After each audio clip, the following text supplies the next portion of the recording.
Hello and welcome to a very immediate managerial special from the Honest Football Podcast. It's one that's been coming for a couple of days. I won't talk about the conversation we've just had for half an hour about me predicting this and then it happening just after you saying it wouldn't. But the snappiest dressed football manager is back in the game in the EFL. He is back at Bristol Rovers. It is an appointment for Paul Tisdale on a 2.5-year contract. So we're going to talk about that, what we think for the future of Bristol Rovers. But firstly, lads, as we always do, I know the Bristol Rovers fans will be excited and want to talk about that. Please put a thumbs up on the video. Subscribe if you're new. Our championship predictions were out earlier today. You can find them in the eye above. But we want to talk about Ben Garner first, because I don't want his role to get diminished here, because I know he was sacked or let go, but he probably wasn't as negatively thought of some of the other managers who we've covered recently.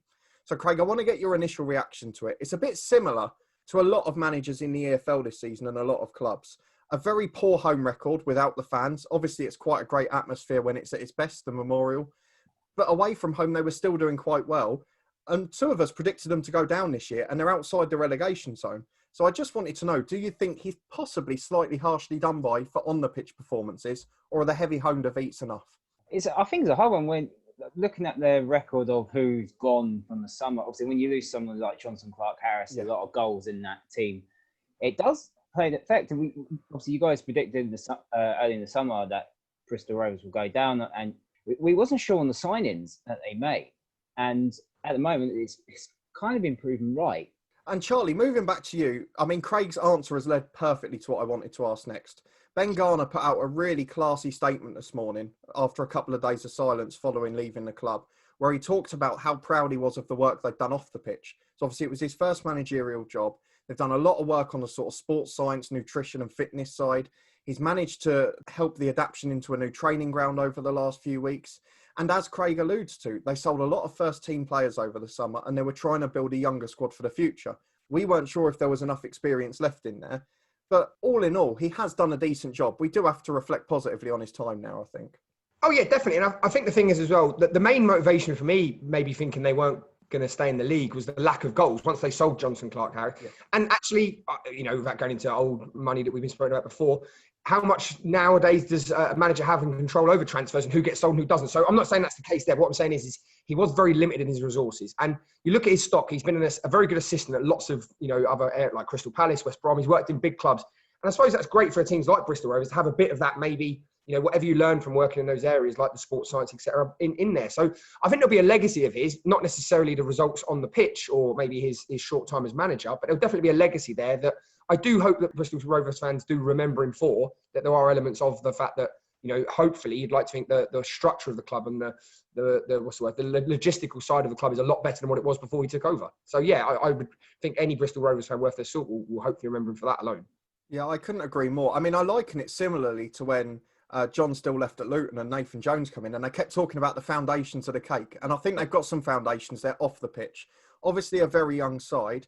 And that leads sort of to the appointment of Paul Tisdale. Because if you wanted to look across the EFL, I guess across League One and League Two, and you wanted to pick a manager to come in and work with a young group of players, develop them, help them progress, perhaps be part of a club that may well have to sell a few of them on and continue to build, you would probably not look over the last 10 or 15 years beyond Paul Tisdale. So, Craig, I mean, I'm going to ask you what I think is an obvious question based on the Bristol Rovers fans' reaction. Do you think it's a good appointment for the club? Well, I don't know, because... Did not expect that. Because he didn't do well in League One last season.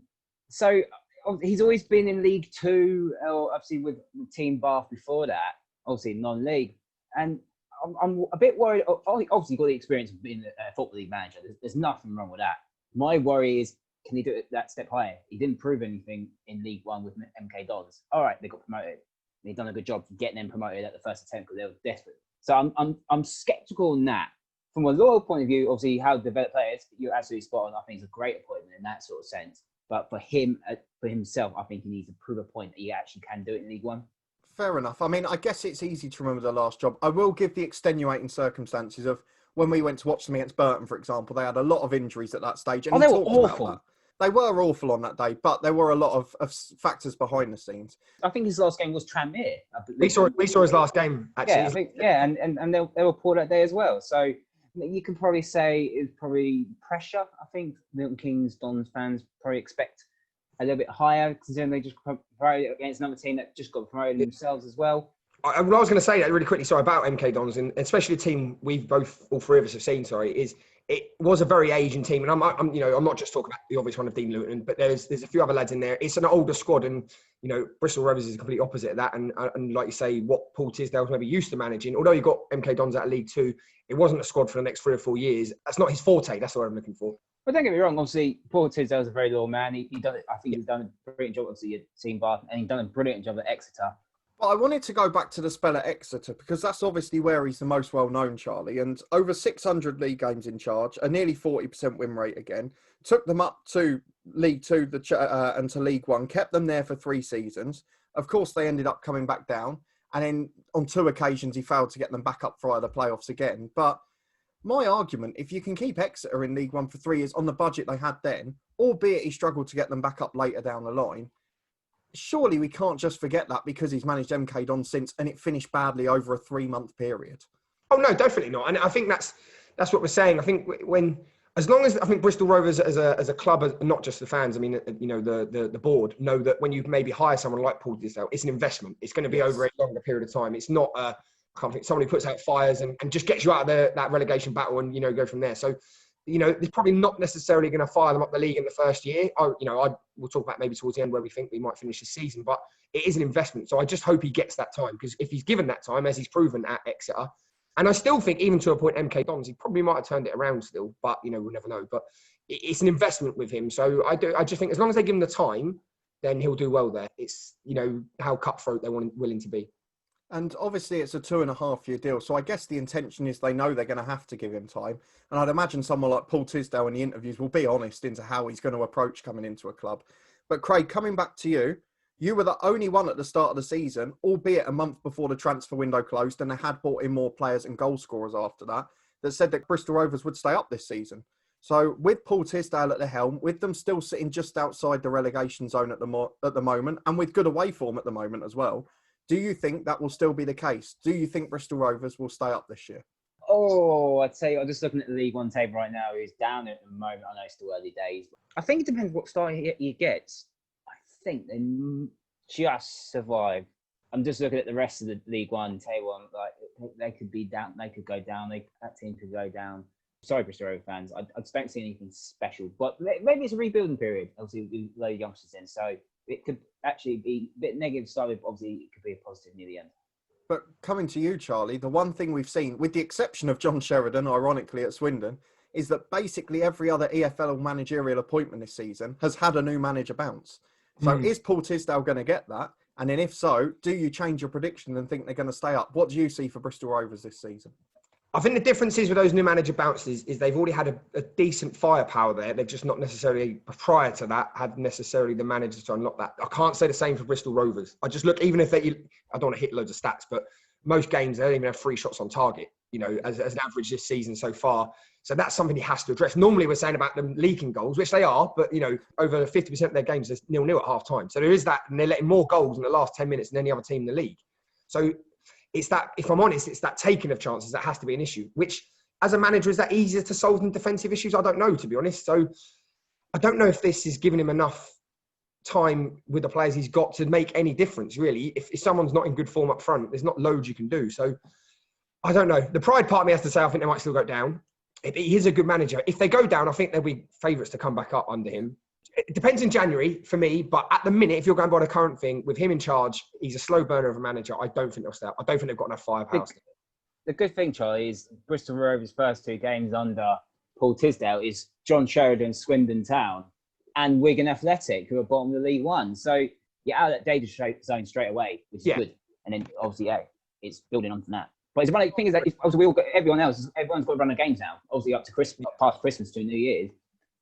Those running games are coming thick and fast. So to Paul Tisdale use his tactics on the training ground, it's not going to be as much longer as what he probably would have wanted.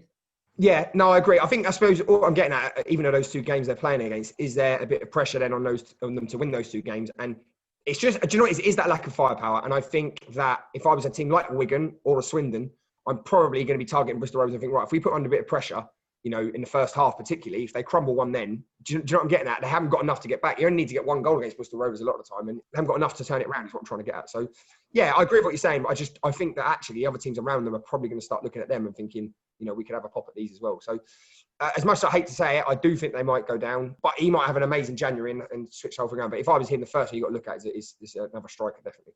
Well, the last game for Bristol Rovers against Fleetwood, I was flicking on Soccer Saturday, and the two of the goals they conceded were just... They've got to stop conceding goals first. That's the main thing. As well as scoring goals, they've got to stop conceding. Yeah, I mean, you've both hit the nail on the head, really. I mean, if we look at the stats in League One, they've got the joint third worst attacking record and joint fourth worst defensive record. So, I mean, those things combined don't look good. But as always, I'll be fair and I'll give my opinion as well. I'm going to be bold and say I actually think Paul Tisdale's going to be a quite quick success here. I think the new manager bounce is going to shine. I think he'll be straight in for a striker in January. He knows what he needs. He's not an idiot and he's experienced.